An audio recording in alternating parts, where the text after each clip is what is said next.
Hello everybody and welcome to my second version of Fashion Forge or Fashion Javelin. I'm not sure if there's an official name for it yet, but anyway, this video is going to be a little longer than my last one. I want to try and go more into detail with the materials because that's what I skipped a lot last time. But let me know if you just want to watch a quick showcase of some different designs without going into details, then I will make that in my next version. So in this episode I have focused a lot on dark colors.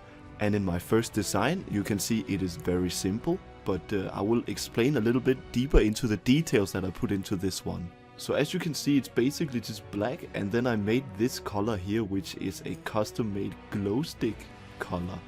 You get this color for choosing between yellow and green, and then make it as bright as possible. And then I want it to be neither yellow nor green, so somewhere in between. There we go. This is a kind of glow stick color. For the texture on this one, I actually went with tactile, which is fabric, which I thought was weird because these are tubes, but it looks like, you know, braided tubes, and that goes also well with what he has here on the back. And then there's no gloss on it either, which is what I was going for with this design. Like the most colors, primary color is black, but I went actually with a cloth one for this, even though it is obviously metal. And I did that because there's a lot of glow on all the painted ones when you pick black, and I wanted to eliminate glow and make it as matte as possible. For the rest, they're basically just clean metallic, and that is because clean metallic has the least glow and is also the one where the black gets the most black. For the bar, again, I used clean metallic because I like the effect that it gives on, especially on this part here, where you can see it is a little bit dark around the edges and then it's bright in the middle. This effect is most obvious on clean metallic. You can see it turns out uniform color on most of the other ones. If you pre-order the game and you have the Legion of Dawn edition, then the Legion of Dawn color does the same and it looks really amazing. So choose between either of these. I think that is the one that goes the best for this bar up here. So this was a pretty simple design, and it's even vinyl friendly if you want to put some vinyls on it.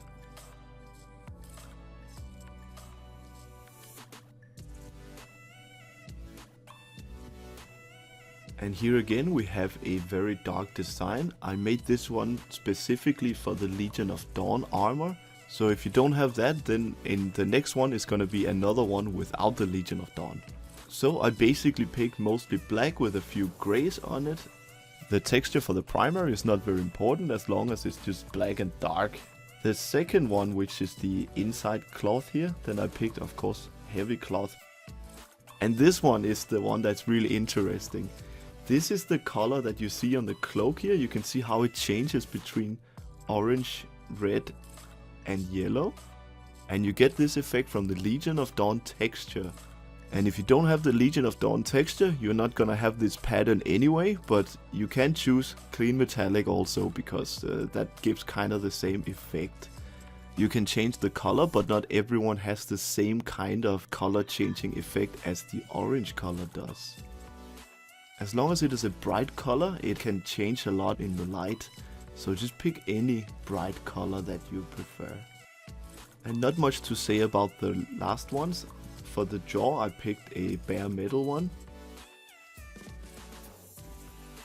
For the head, I picked Legion of Dawn again because I like the gloss effect and it makes it look kind of like bronze. So I like that, that's what I was going for. So this one kind of looks like, you know, the night sky, something like that. He could be like the Sandman. I think he's actually pretty cool. So I like this one, but unfortunately the cape thing, it's only available if you have Legion of Dawn.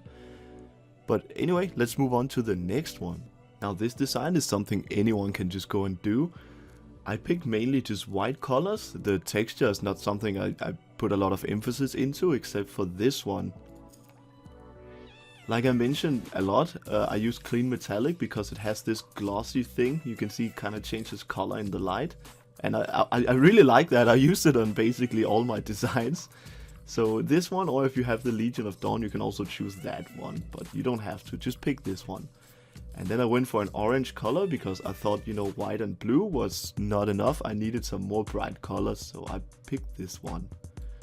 So for the head and the pieces of his armor, I picked again clean metallic because you can see compared to the other ones, which are very uniform colored, This one, it has this glossy feeling again, and I think it looks like a polished car. I think that's really cool, so that's what I wanted to go for. And I picked the blue, but actually you can pick anything you want, and it will still look pretty alright. So I think all this serves as a nice base, and then the blue one could be the one that you change if you don't like the color. Then you can pick another color. And the Interceptor design is again a very black one and also a very simple one, but I put most of the emphasis into the materials this time around. So the first one, I picked one rubber because I think the Interceptor needs to be agile, and I think it would be realistic to make it into, you know, hard rubber, the outer shell.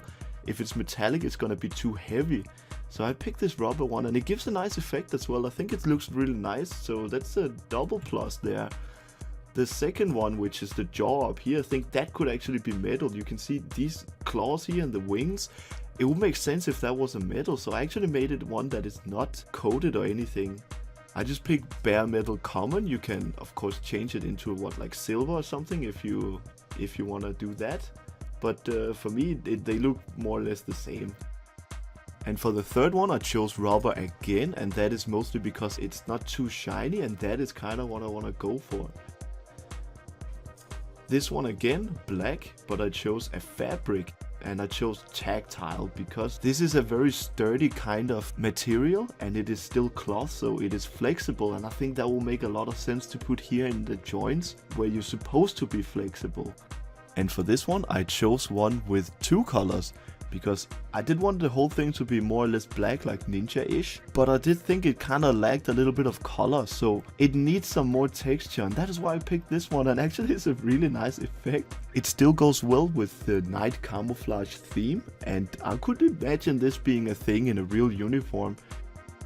And for the last part down here, again I picked the rubber one, because again it should be the same as the one up here. And the color, I made it a little bit more bright than the other ones because, well, why not? It was getting a little too dark. And that was my ninja build for the Interceptor. And now this one is Goku from Dragon Balls.